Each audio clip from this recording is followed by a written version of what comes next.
Avec Minispot, j'apprends tellement de choses. Avec Minispot, j'apprends tellement de choses. J'espère que mon Seigneur sera satisfait de moi. J'espère que mon Seigneur sera satisfait de moi. Alhamdulillah, Alhamdulillah, Alhamdulillah, Alhamdulillah. Que l'islam et mon iman soient de plus en plus forts afin d'être auprès d'Allah. Voici le véritable trésor. Assalamu alaikum les enfants.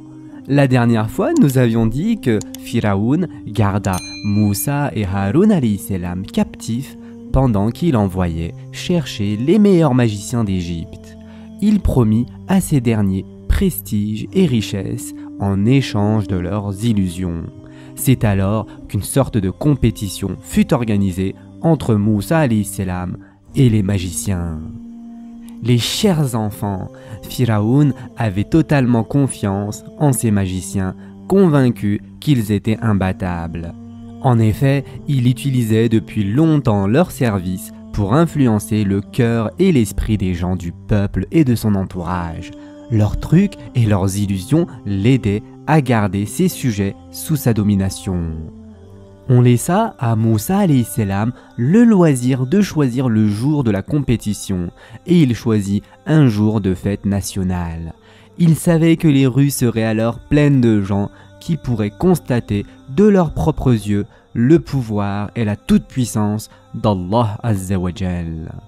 Et en effet, Allah subhanahu wa ta'ala dit dans le Coran, dans la sourate Taha, versets 57 à 59.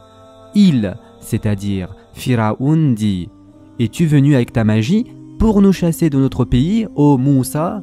Nous pouvons certainement produire une magie semblable.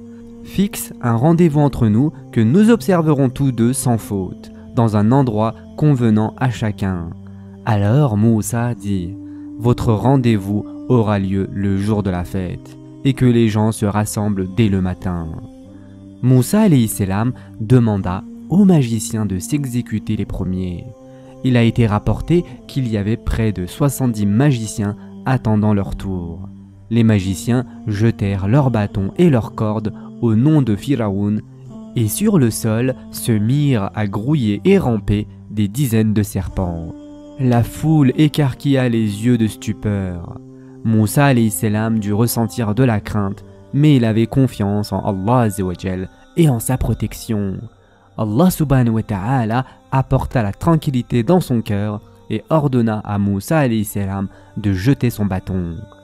Par la permission d'Allah, le bâton de Moussa alayhi salam se transforma en un gigantesque serpent qui avala prestement tous les autres serpents qui rampaient au sol.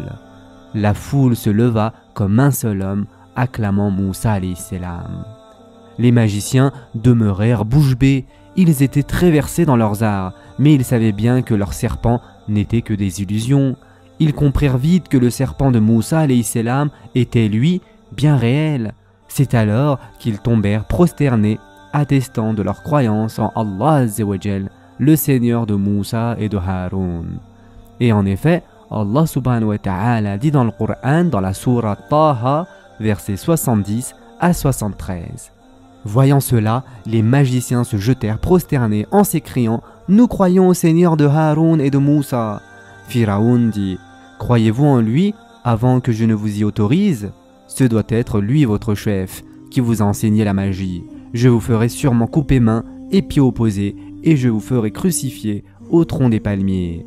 Et vous saurez avec certitude qui de nous peut infliger le châtiment le plus sévère et le plus durable. » Ils dirent « Nous ne pouvons plus, maintenant, te mettre au-dessus de ces preuves claires qui nous ont été présentées, ni au-dessus de celui qui nous a créés. Décrète donc ce que tu veux décréter. Tes décrets ne toucheront que notre vie d'ici-bas. Certes, nous croyons en notre Seigneur, afin qu'il nous pardonne nos péchés, ainsi que la magie à laquelle tu nous as contraints. Allah est meilleur et éternel. » Les chers enfants, ce jour-là, ces magiciens s'étaient levés en tant que non-croyants que seul l'argent et la reconnaissance intéressaient. et en l'espace de quelques heures à peine, ils étaient devenus croyants et s'étaient repentis, ayant reconnu la vérité, ayant vu de leurs propres yeux les signes de l'omnipotence d'Allah Azzawajal. Allah est le tout miséricordieux. Allah pardonne à quiconque se tourne vers lui sincèrement, repentant. Suite à cela, Moussa alayhi salam et Haroun alayhi salam quittèrent les lieux. Les magiciens furent condamnés à la mort, leur corps exposé aux passants afin de servir de leçon. Firaoun retourna à son palais avec au cœur une rage grandissante. Il se querella avec ses ministres et ses conseillers. Il les renvoya, puis les fit appeler à nouveau. Il se tourna vers son premier ministre et lui demanda « Suis-je un menteur, ô Haman ?» Firaoun avait érigé son royaume sur l'affirmation selon laquelle il était le Dieu. Qu'allait-il faire maintenant que Moussa alayhi salam avait démontré qu'il n'existe pas d'autre Dieu qu'Allah et que le seul et véritable Dieu est Allah Azzawajal. Surat Qafir, versets 36 et 37. Alors Firaoun dit « Ô Haman, bâtis-moi une tour, peut-être atteindrai-je les voies des cieux, et peut-être apercevrai-je le Dieu de Moussa, bien que je considère celui-ci comme un menteur. » C'est ainsi que la mauvaise action de Firaoun lui fut enjolivée, et il fut détourné du droit chemin, et son stratagème se solda par sa propre ruine. Firaoun était en effet furieux. Tout son royaume avait été bâti sur l'oppression de son peuple, dont il gardait le cœur et l'esprit captifs grâce à ses magiciens. Toute l'Égypte, des ministres aux magiciens jusqu'aux esclaves et serviteurs, craignait la puissance et la colère de Firaoun. Et Moussa alayhi salam venait de mettre à jour une faiblesse chez cet homme. Firaoun craignait que son royaume ne soit sur le point de s'effondrer, et il était entouré de parasites qui le poussaient à démontrer davantage de tyrannie. Les agents de Firaoun se mirent à faire circuler toutes sortes de rumeurs. Ils racontèrent que Moussa alayhi salam s'était entendu avec les magiciens pour que ceux-ci le laissent gagner. Puis à cause de leur association avec Moussa alayhi salam, les enfants d'Israël devinrent les boucs émissaires. Ils vinrent se plaindre à Moussa alayhi salam des mauvais traitements qu'ils avaient subis par le passé et de ceux qu'ils subissaient à nouveau à cause de lui. Firaoun ordonna encore plus de meurtres, de pillages et de viols. Il fit emprisonner quiconque parlait de l'oppression et de Moussa alayhi salam.